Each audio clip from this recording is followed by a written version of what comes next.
Let's get into picks and bans for game number 3 then. We're tied at 1-1 between SK and Mouse. Neither team really want to call it a day here. They don't want to go down to their opposition. Back to the drawing board for SK. They brought out the Chronos that time. And Mouse, I guess, ran a normal composition for them. Yeah, exactly. I mean, the Hobwa jungle isn't the weirdest thing in the world. No. It's pretty standard overall. Yeah, I think I thought I was going to confuse with what we were talking about because we were really just going about SK's draft. Yeah, I just hated SK's draft. Yeah. And Mouse's was fine. I still prefer Hobwa on mid over the jungle, but especially whenever you're going something like Warlock Staff. I FDOT touched on that during the cast. You're taking way too long to stack that up without having a dedicated lane to go to. But I digress. Mouse won anyways, so you can't really fault them too much for it. Achilles Terror, that leaves Toth available, but he's not really seen as a top pick now. Circuit Dargy, the rise of the Sobek is finally upon us. It's taken a while. I mean, he's been picked in a lot of games this split so far, aggro. But not first pick potential. Now he is. I think so. I think he's been so good so far this year. Why wouldn't you want to first pick him? He does. It's flexible. It does damage. It's unpeelable. It peels for you. It is your initiator. It does literally everything you could ever want. And one of the worst things in the world for a Sobek is a nemesis. One that's banned out, it makes the world a little bit easier for him. Cerberus and Toth for SK though. Cerberus more than likely in the solo lane here. We've seen it quite a lot of the time, but can be running the support role. Yeah, I think this is probably going to go to solo. I think SK would be pretty unwise to go straight back to something weird. I think they recognize they probably need a little bit more front line than they had last game. I do think BigManTingz is starting to show his stripes with the Agni though. Like we said, we were already talking about it, but more and more games keep coming out. Agni is definitely a fear factor when you play against Mouse now. Agni should be a fear factor against everybody. It took a long time for teams to really realize the value, I think, that Agni brings, but it's about time because this dude is a beast. He's been exactly where he should be as a mid-mage that wants to see competitive play, AoE damage, AoE control, good early game, good mid game, good late game. He's got it all. He was always one of the base mages to go to as well in terms of balance of like the class as a whole, but he's needed some love just lately, and now that love has seen him get back into competitive. Obviously, Circuit picks up for SK Gaming here. Fails on something assassin like. It's very important to me. I think it's where his bread and butter really is. Completely agree with you. And Faeles got off to a pretty good start last game, but still wasn't able to translate that into later stages. It's so hard to play as an assassin when you've got no extra help diving the enemy backline. You can just get turned and focused very quickly, and that's kind of just what happened to Faeles. Well, back to best for SK. WhoDaBest going to be able to have the Amaterasu to go alongside that Cerberus now. 2 frontliners. Oh, it's a good day for SK. Also still interchangeable as the Kumbhakana gets locked in. Ooh. I'm still not on the Kumbhakana train, you know? Really? A lot of players are. I thought you'd be jumping on right honestly, away. I wanted to be because like Kumba was like my very first dive. I thought that would be you'd be the director, the conductor. Is that what it is? It's the conductor. That's the word. I just don't feel it. I just don't see it. Wow, back to the overall. Hobwa. He's got great CC and control though, and the Hobwa in the jungle. I mean, maybe that's the thing that this team needed. Instead of Cherryo trying to run Guardians all day, he runs those mages. Well, he just doesn't want to play assassins. That's the real takeaway. It's not an assassin. Jingwei, the final pick here. I love this Jingwei pick into the Hobwa though. That water spout crushing wave combo not going to affect Funball in this game. Also allows him to get away from Sobek too. So 2 prime targets that they're going to be looking for definitely on that Jingwei. It's 1-1 today, aggro. There's one more game in it. Which one's taking it? I like SK's draft a lot more. I'm worried about if they'll have enough pressure in the early game, but on Esports Weekly, I predicted SK, so I'm going to stick with them. I've got SK in this one. I want SK too. Let's find out if Mouse can make us both wrong. Let's head over to FDOT and Anatoly for game 3. Kumbhakana this time around going to bring a ton of lockdown. Tom and Choli bringing you the business for this one. And as we watch game number 3, the last shot for these teams to really finish up their match here. What are you feeling, SK or Mouse? I mean, I like the Kumbhakana here. I like the Hobwa damage provided with the Agni, but the question is, can Jermain do the same thing yet again here? I don't know. I like the Jingwei counter matchup. Well, that's your question. My question, who's going to win? We ask you that right in chat. Make sure to let us know who's going to take this victory home. Mouse, like you said, does have Jermain on the ROM. And any time that player plays that Hunter, I think there's a chance that they win. But across the way should be a nice look. Let's bring it to us. Game number 3 for SK versus Mouse. We'll see how this one works out here. Interesting stuff, interesting choices across the board. But really, what I'm most interested in is Faeles on this circuit. Faeles, when SK did win their series, looked fantastic on the Nemesis, but the most important part was the fact that Faeles was really running the show. He was the star player for this team. And I think for SK to be successful in the grand scheme of things, Toli, they need their jungler to be very successful. The last game, he was too ambitious on the Ratatoskr at times, trying to avenge when Funballer died by diving in 1v3, and then he was soon to follow after. It was just a little misguided there. So maybe he'll slow it down here in this last and most important game number 3. We'll certainly take a look. 40% of y'all think it's going to go to Mouse. The other 60 have the historic SK Gaming locked in your minds. Not just historic overall. SK Gaming, one of the longer running esports organizations, going all the way back to the 90s, I believe, having their tendrils in the world of Counter-Strike before CSGO was even thought of. But also here in Smite, SK Gaming, one of the original big name orgs coming out here. What eventually became Fnatic's team with Reels and Badget and everybody was originally under that SK Gaming banner. Yeah, I remember that. I think we actually faced them at the launch tournament when they had also, who was it? It wasn't Sayo because he was on Cloud9. That was Reels and Badger. It was a Proxy QQ. Proxy QQ was their jungler. NQ as well was there. Yeah, NQ. Wow, actually a lot of damage on WhoDaBest as we travel down memory lane. He's going to take a long road back to the base. The double kill, is it here? Couple of slow down thanks to the Ram, and Dardez going to do it. And that right there, ladies and gentlemen, that is the legacy of this Mousesports team. Previously, Rémi Mondon. When you look at this duo lane, this is the Bruise Brothers, and this is what they're capable of. I mean, Amaterasu does a lot of damage at level 1, but man, this Ram Kumba Karna combination, I don't even know what happened there because the Ama passive amplifies damage by 10% there. Maybe it was just Funballer missing a little bit too many basic attacks here. And with this first blood that went towards Jermain, second kill onto Dardez here. Look at the differentials in the stacking department here. Jermain already sitting at 2100's blessings. People also underestimate the damage that Kumba brings. He is, of course, the lockdown god, right? The Mez is so obnoxious, as is some of the other things that he has at Groggy Strike. Being less obnoxious, but the root certainly hurts. Shout out to that one. Wow. Body block almost there. Another one. Jermain. Jermain is a mechanical god. He backstepped right during the wing gust there. Didn't get, or the persistent gust, did not get knocked up there.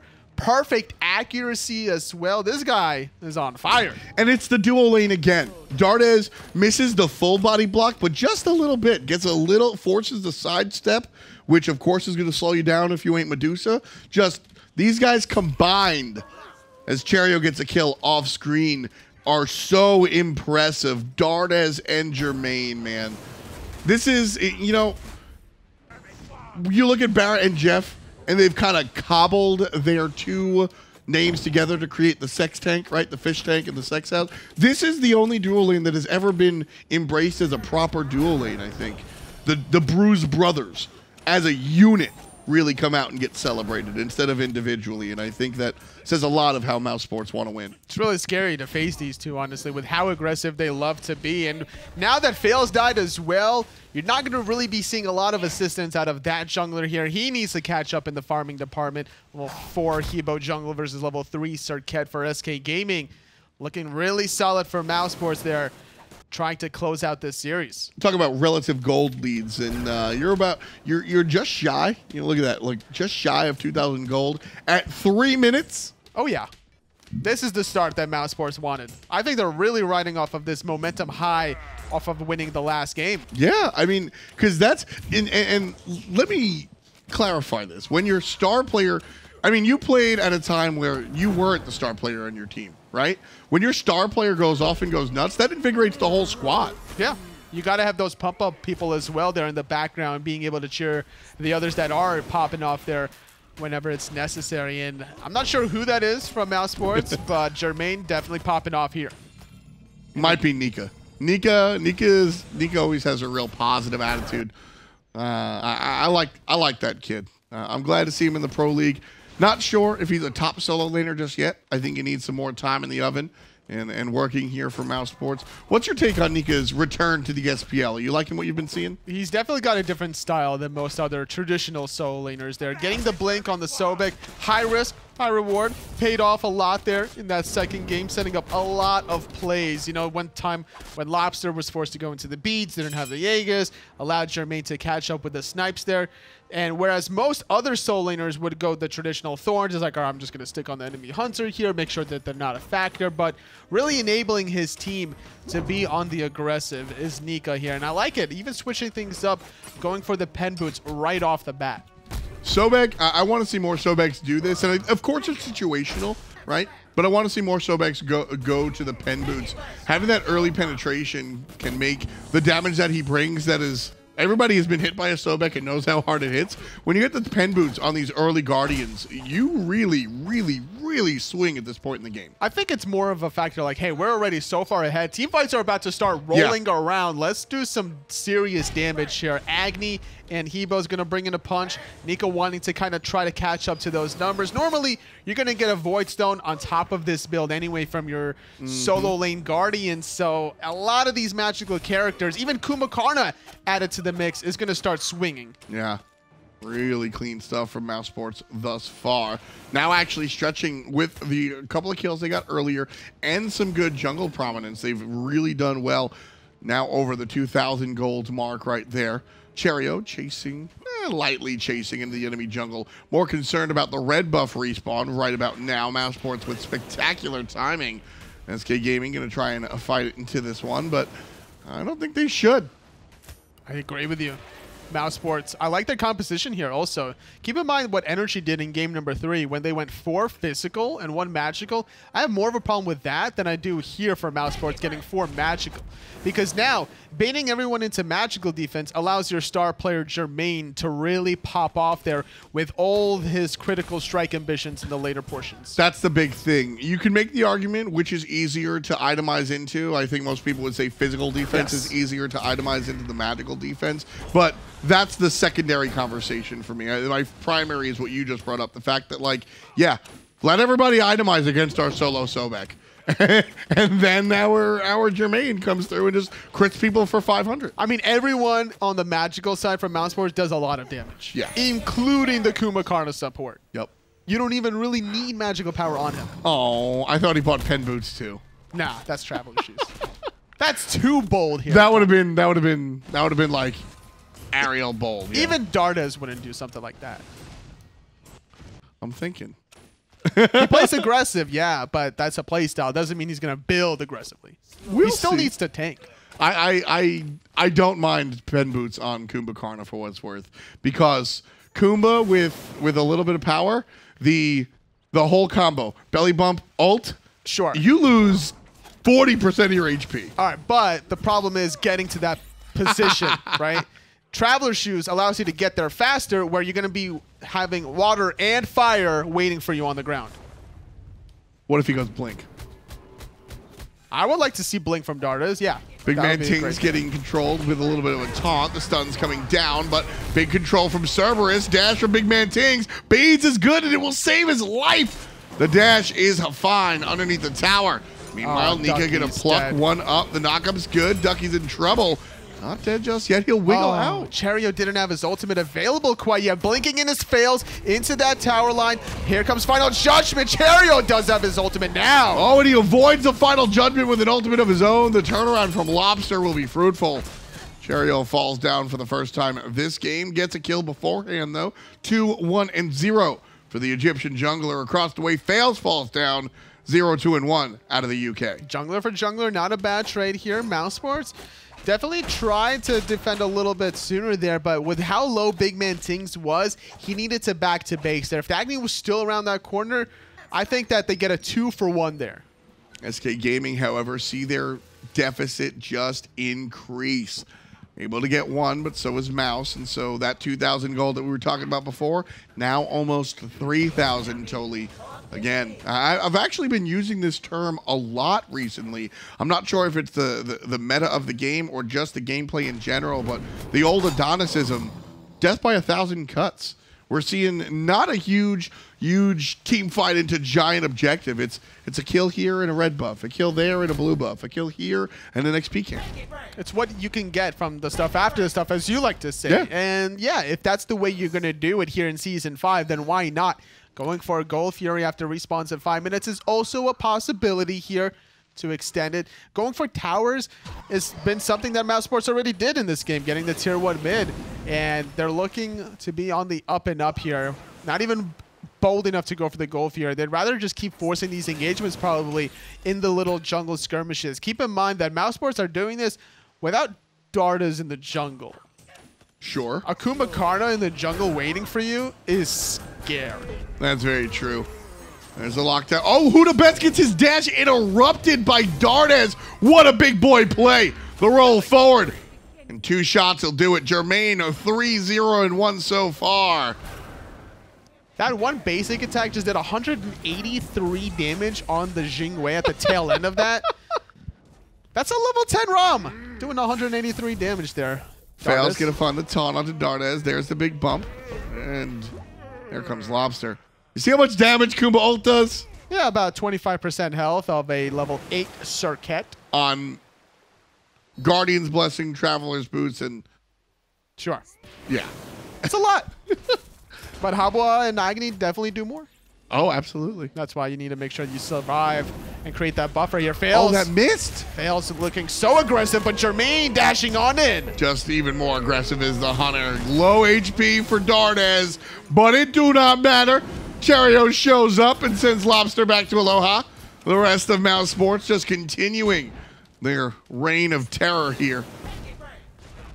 I love how Jermain is so confident to roll in offensively, really trusting his teammates to go in there, and this allows him also to save his ultimate for really sticky situations. Yeah, that's one of the things that I like about Jermain is just raw confidence. I mean, it's so important to have that confidence. Sometimes we watch the minor league teams or the SGS teams, and the games get extended because they don't have the confidence to go ahead and engage. And there's a difference between being aggressive and reckless. Sure. And Jermain toes that line quite frequently. But to be honest with you, context is key. And Jermain right now just being recklessly aggressive and rewarded for it. I thought this was going to be a guaranteed Gold Fury type after clearing that wave in the left side, but sitting at level 12, wants to start that crit, gets the tier 2 version of Deathbringer, probably going to go into Rage more than likely, and needs to get level 12 before that second relic. Not going to have it up quite yet. Also, teleport from Nika still not up for another 5 seconds. SK Gaming trying to get their red buff for the first time in 12 minutes. Now going to be aggressed on red buff, still being focused as Dardez focuses on Faeles. I like SK's attention to the buff right there. Could have easily peeled and paid attention to the support, but I think it was more important for SK to get their red buff. It's very true. SK Gaming making sure that that red buff wasn't going to go down in vain. Not finding the kills there, but at least they're willing to try to go for certain kind of kills. They're not going to just bend over kind of and let it happen. As Mousesports still with a pretty good lead. But the question is, are they going to get these Gold Furies at the end of the day here, or are they just going to keep kind of letting this lead stagnate? It's scary to go for a Gold Fury with Lawbster across the way. I think there are a couple of players that I don't think just taking out one player will be good enough to look for the gold totally, but I think that Lawbster, anytime he's on the map, especially when you consider that he just took Thoth's cousin and stole the Fire Giant from SK or from Mouse last time around. Sure. Right? I think you're kind of looking at the same thing there. But my question is, you know Ram is going to go this crit build because he did last game and literally won the game off of it, if you ask me. Did SK Gaming make a mistake by not going Geb? Possibly. The Geb shell definitely would have helped, but it's only one individual target here. It's better to just get multiple shells, which is what SK Gaming are probably going to do here. Ducky with one shell. WhoDaBest still needs to get his second relic in about 3 levels worth of time. Nika blinking over the wall. Not really... I think he underestimated how far that Thoth dash was really going to take him. Yeah, that's exactly what had happened. And with Lawbster pushed out of the picture, at least out of sight, out of mind. The Gold Fury, look how hard Dardez and his Hunter are hitting WhoDaBest. He gets shredded. Now Faeles on the back line. Nika gets credit for that one. Lawbster going to deal with the Habwa up front. BigManTingz in the red, but Jermain healthy. Perhaps the most important part right there. 2 people got kills there. Jermain wasn't one of them, but he did all the damage. That's all he needed to do. Nika set up the kill on the silver platter. WhoDaBest getting plucked on. It wasn't even a blink pluck. The blink was used. Couldn't really connect onto Lawbster, but Faeles tried to return the favor by blinking in the enemy backline. He stuck onto BigManTingz, forced out the beads and the Aegis, but sitting like a duck there during the last breath. Everything else was just kind of returned onto him, so that was the secondary victim. Man, 404 Hunter absolutely found here. Just Jermain continuing what he did in game 2, man. I mean, how do you stop the momentum, I think, is the question. Because for Mouse, I truly believe it is that intangible psychological momentum carrying from game 2 to game 3. Totally real talk, I think that people kind of overblow that stuff a little bit. But I think this is one of the examples of it absolutely coming into play. I think SK Gaming, for Ram specifically, that's the least of their threats. Mousesports are covering a lot of different angles that SK Gaming have to worry about. The magical damage late game is really scary. The control from Nika and Dardez is really obnoxious to deal with. So SK Gaming just have to take it one step at a time. They shouldn't really be heavily prioritized about shutting down Jermain and his Ram. Like, yeah, that needs to be absolutely avoided, but you're probably going to get one shot here from Cherryo and BigManTingz before you get 2 shot from Jermain in the late game. So how do you deal with that? I mean, you make it sound as if Mousesports have every option covered. Well, you don't get first blooded here in less than 1 minute of the game. That helps for sure. So your answer is get good, is what you're saying here, totally. A little bit, honestly, just a little bit. I make fun and I razz you a little bit, but at the end of the day, don't get hit. That's how you win Smite games. You avoid abilities. Yeah, it's like if you avoid literally every bomb, literally every water sprout, water cannon, you'll live. That is the truth. Anatoly, I provide the insight for the weaker-minded. Mousesports looking for the Gold Fury here. Knocked up, knocked down. WhoDaBest? Not you, my friend. BigManTingz gets credit for that one. Finishing off the Gold Fury. The dash is good. And the Gold Fury will fall down. Faeles jumps over Dardez, who finds the route onto Lawbster. Beads are good for the mid lane mage as he dashes away, but Jermain from a distance has the shots! Oh my goodness! Ain't nobody thought he was dying there except for Jermain. Clean shots again from this man. 5 kills, top player damage. Lawbster had Aegis there, right? He backed to base to purchase it, correct? You got me. All right, well, let's say he did have it, right? There was 2 things that was going through his mind. Number 1, there's no way 3 Ram snipes will kill me here. And there's no way that he hits those. And there's no way that he'll hit all 3 of them, even if it does. I told you, and many people, this is less than I told you so and more so many people have told you, be afraid of this choice. Be afraid of Jermain's Ram. Ultimate chased out by Cherryo. Ducky in some trouble. Zigzag's good. Ducky's able to turn around and take down the jungle Hebo. Mousesports suffer their 3rd death of the contest. Comparatively speaking, though, SK have fallen a dozen times, and now they're looking to defend the right side of the map, even early for this conversation at 1740. Cherryo just not having the same amount of Warlock staff stacks compared to the last game here. More on the side of BigManTingz this time around, and that's kind of what got to him there, not having the health pool to survive. Definitely doing a lot of damage now with the Soul Reaver here, going for the beads and the blink. No Aegis, so all that damage over time from Faeles will provide to be fruitful. Pings coming out as 2 objectives have respawned. The Pyromancer is available, and those oracles near the Gold Fury also available. Less important, though, I suppose. 6,000 gold in the lead is Mousesports after a fantastic early game here. 57-42, wave to wave to be precise. And with the 18.5-minute mark approaching here, Anatoly, the question I pose to you is, how does SK stop the bleeding? Because I think the idea of winning through Faeles is no longer on the table. It's definitely not here. He's sitting at level 14. You have to deal with a level 16 Agni, a level 17 Ram. It's all about the control that you provide here with some of your team members.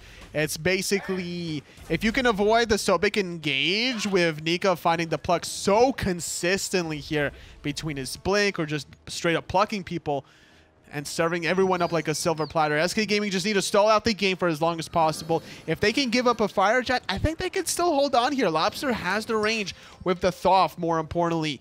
And the mobility from WhoDaBest, the Samaterasu, can definitely allow SK Gaming to kind of run away from the river and try to reposition themselves. The problem here, Totally, when you talk about, waiting for the stalemate and just battling it out, is that Mousesports have done what I think is the anti-strategy of that. It's just get off to this enormous lead early.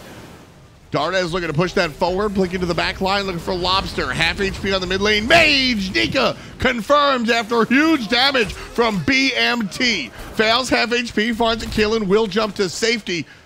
And here comes Jermain, and he crits Ducky real hard, and everybody from SK Gaming literally walk away. Very unfortunate for Cherryo that the crushing wave did not get off right before he died there. Faeles definitely would have felt that one here. Ducky, though, caught in a bad spot. The basic attacks coming out from Jermain, just cutting players down so hard. Good stun. Yeah. That was a solid paralyzing spit through the wall. Not an easy ability to hit. Oh, wow. I actually thought it was a Mantle of Discord. My eyes immediately went down to the items to see the Mantle proc. And to see that was a paralyzing spit. Yeah. Absolutely. That's impressive for Ducky. He jumped over the wall there, turned around, hit him with the hot 180 spit. Ducky's a player that has looked a lot better recently. Ducky kind of really struggled, I think, since his Dignitas days, playing on a much different Dignitas next to BigManTingz.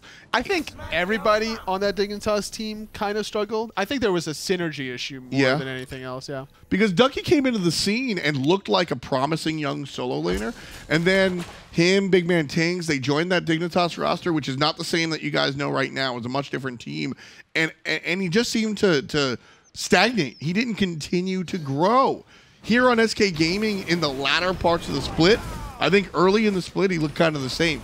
But here, week 3, 4, 5, 6, he's looking a little bit better, Totally, and I like to see that change. More mature as a player as well here, as Pyromancer is secured by Mousesports. Fails, getting get knocked up and tossed around there, but oh no, going aggressive is Cherryo, getting his revenge. Yeah. The Blink Haba. Feels good, man. Just taking care of business. 4, 4, and 3 for Cherryo. And even using the beads offensively could kind of bite Cherryo back in a little bit here. Still 140 seconds, but by the time he gets a little bit more gold from this Gold Fury, he should have Magai's Cloak completed in time. Right. That's what he's going to go for, looking for a little bit more. And Magai's Cloak, I think, for Cherryo is survivability by way of being offensive. And yes, chat, I know that's a defensive item. But a lot of times you see these characters buy the Magi's Cloak so that they don't get stopped in the middle of what they're doing. If he gets frozen while he's trying to do his knock-up Water Hands ult combo, he's just dead. But if he's able to execute that, chances are you're just dead. So getting the Magi's Cloak will allow him to continue to be fluid. All it takes is one crushing wave, honestly, for Mousesports to get to a great advantage here. No beats from Cherryo. He's going to get pulled back in. Also doesn't have the ultimate available. This time it's Jermain taken to the sky. Looking for red bodies. Can't find them. Meanwhile, Faeles coming in from the left-hand side. Got to keep an eye on that one. Big crits coming out from Jermain. Almost 300 onto the tanky Guardian. Wonder what he'll look like on the squishies. That's true. Still no Deathbringer even for him. One of the things, actually, can we sit on, let's sit on Cirquette real quick. I just want to see how much HP she has here. 1,500 HP, and that is with an Anhur, with a little bit of defensive items. Does Anhur have health, Totally? No, it just has the magical protection. Word. So 1,500, 2,000-ish is generally where your carries are going to be late game for health pools, right? Yes. If your Hunter's critting for 500, it's a scary world. Pulling into the back line is going to be Faeles. He's followed up by the support. Still chasing Jermain. That's obviously the target. But he's able to wiggle past it. Funball takes care of Nika off screen. And it's a 5-on-4. The bead needed to be used there against the Kumbhakarna route. Otherwise, Jermain would have found those pot shots to take out the life of the jungler there. I like the fact how Faeles is being aggressive at the right target at the right time there. Takes out Cherryo one time, tries to go on to Jermain. That was left a little bit alone there on the second time around. Allows enough time for the rest of his teammates to take out a straggler. Nika caught in no man's land. Big thing that I like about Faeles right now, he's 1-5-3. He's had a terrible game. He honestly didn't look good earlier in the series either. But like you said, he's doing the right thing now. And this has been something that I think has plagued Faeles, is that he's very inconsistent. And when he gets down, he tends to stay down. I don't know if it's a mental thing, a team thing, or whatever. I'm not going to pretend to be this guy's psychologist. But at the end of the day, that's the trend. When you put Faeles down, he's just unable to really come back into the game. And this is breaking that trend. Jumping on Jermain, now they didn't get the kill, but being able to stay mentally in that moment, I think, is a change for Faeles. If you look at the SK tape from earlier on during the weeks of this spring split, so that's a promising change if you're an SK fan. So you were telling me about the evolution of Ducky. This is a similar aspect with the evolution of Faeles. This is his second SPL season, if I'm not mistaken. Yes. So with that in mind, and season 5 being, you know, more jungler oriented, behind controlling and dominating the pace of the game, there's a lot of pressure on not just Faeles, not just Cherryo, but every jungler to succeed in their team. And Faeles is no stranger to competition here. He's been around the block, you know, even outside of the SPL. So he knows when it's time to really kick it into gear. Yeah, that was the thing for Faeles, is that coming into season 5, very jungler driven, like you said, and I think it might have been too soon for Faeles to kind of be the guy. So hopefully he can continue to improve here throughout the course of season 5, because he's a great guy, and he's a great jungler to watch play. So I really want to see him improve, and hopefully this SK roster can help him improve and improve alongside him. Look at this call from SK Gaming, trying to set up an ambush here. VVVA. Yep. 3 Vs and an A. Mousesports going to play right into it, but SK Gaming abandon their thought process and walk away. Just get them the 500 gold and see what Mousesports really want to do. Maybe they were waiting just for one, not the whole crew. Yeah, just looking to get the okie doke kill, right? Because if they had Agni for Lawbster instead of Thoth, then they could probably take a 5-on-5 fight and stun multiple people, whereas Lawbster can only stun one. The engage from SK as Faeles on the back line, just finding a taunt and dashing away. Nice resurgence here as Nika finds the pluck, feeds up the Cerberus right to his hunter. Ducky now in trouble. Just crit after crit after crit. Ram takes to the sky to finish it off. 1, 2. We've gotten used to that.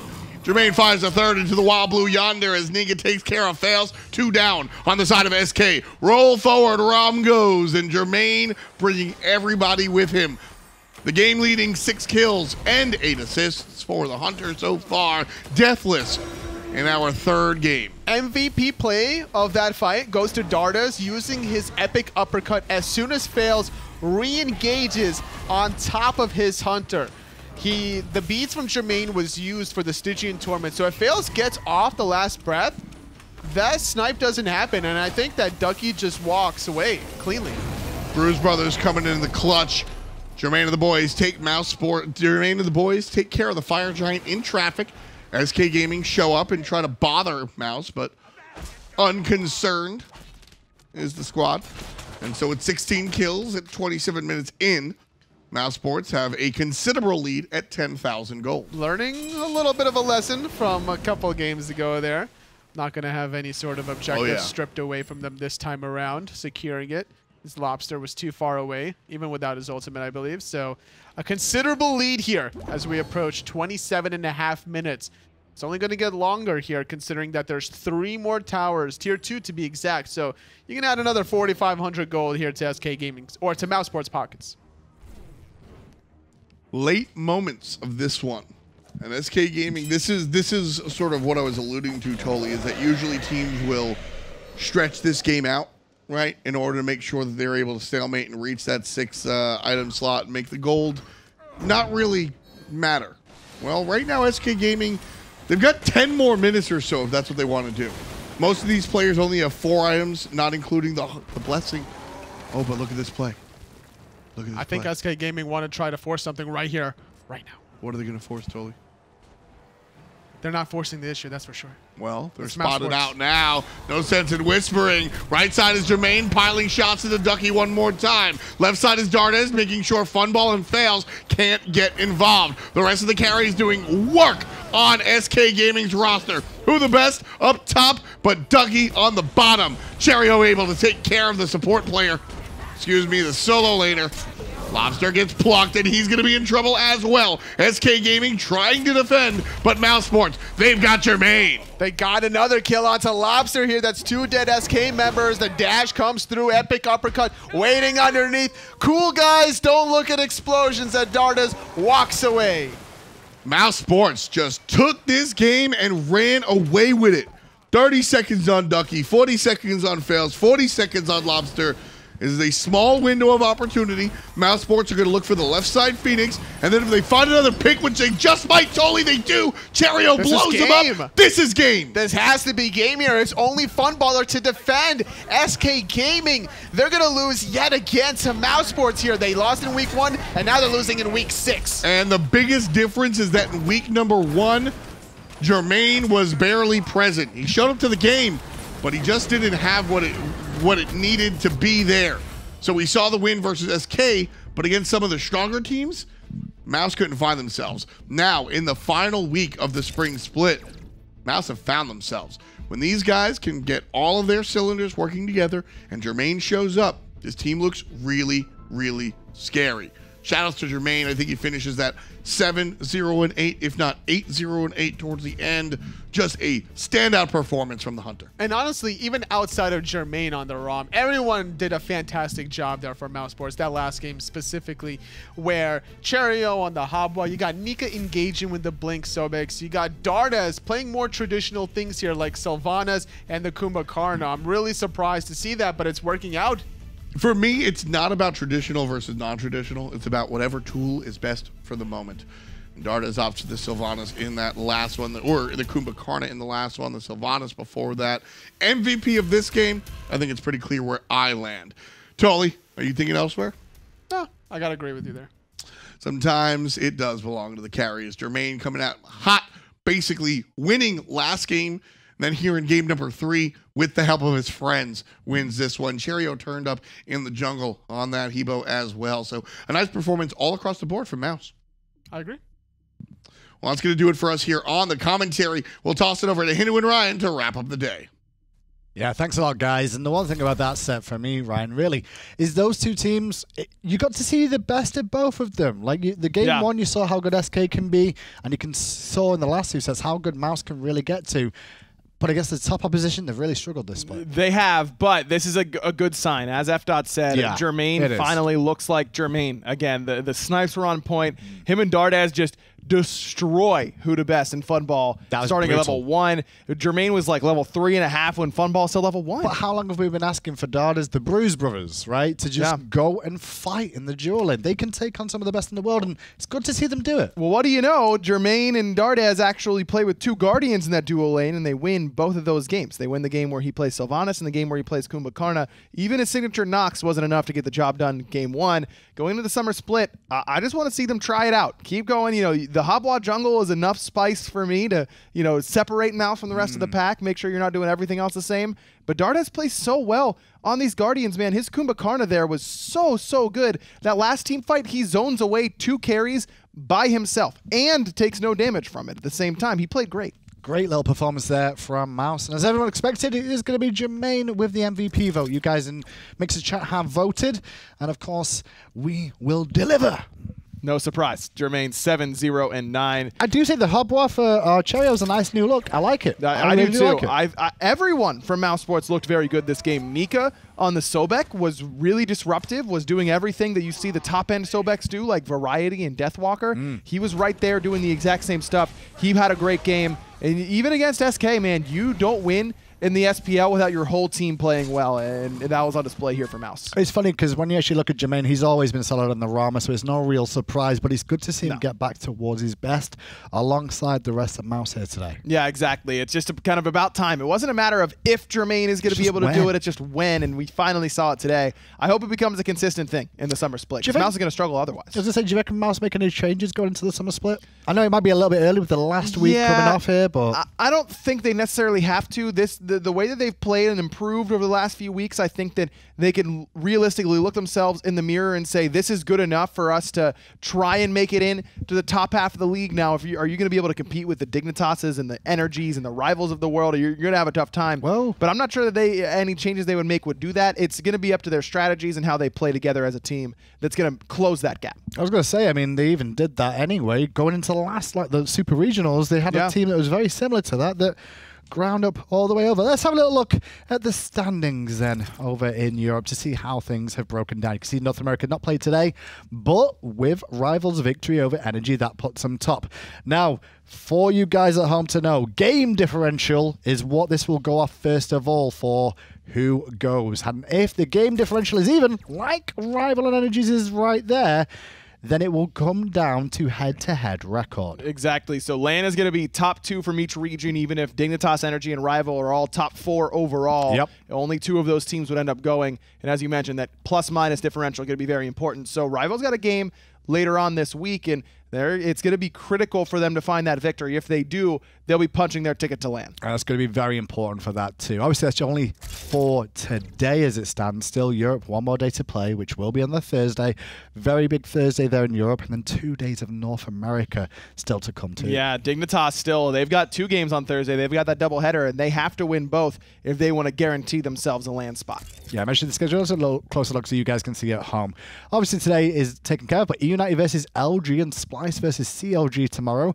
E-United definitely try to get their way to the LAN. They've got an uphill battle to do, and they'll start things off against LG. And then Thursday, we'll find out whether Rival can beat Obey to punch their ticket, and Dig has their own destiny against Mouse and Obey. Yeah, I mean, Obey is the one who may have ruined Energy's chances at coming to LAN. So ruin Rivals and exactly. Obey could do the Trinity and beat all 3 of them. Okay. And then all right. Hold why on. not?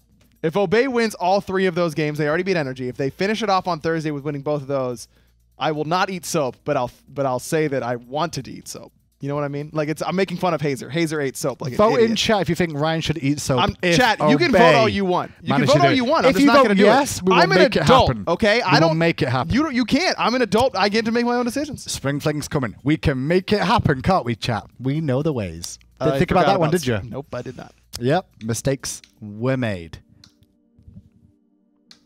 Come on, Obey. Don't do it to me, man. I mean, you said it, and hopefully chat votes for you to eat soap at Sprinkling if... No, I don't want to do that. Okay, as Ryan wallows in self-misery now, that's it for all of us here today at hi-rez Studios. We'll be back tomorrow in the morning for some Smite Global Series. Going to have some exciting times from the other regions. You want to be checking those out too, because some of those teams will be coming to the LAN in a couple of weeks' time to take on the best from Europe and North America. And following that, 5 p.m, we'll have the NA side of things for day 2.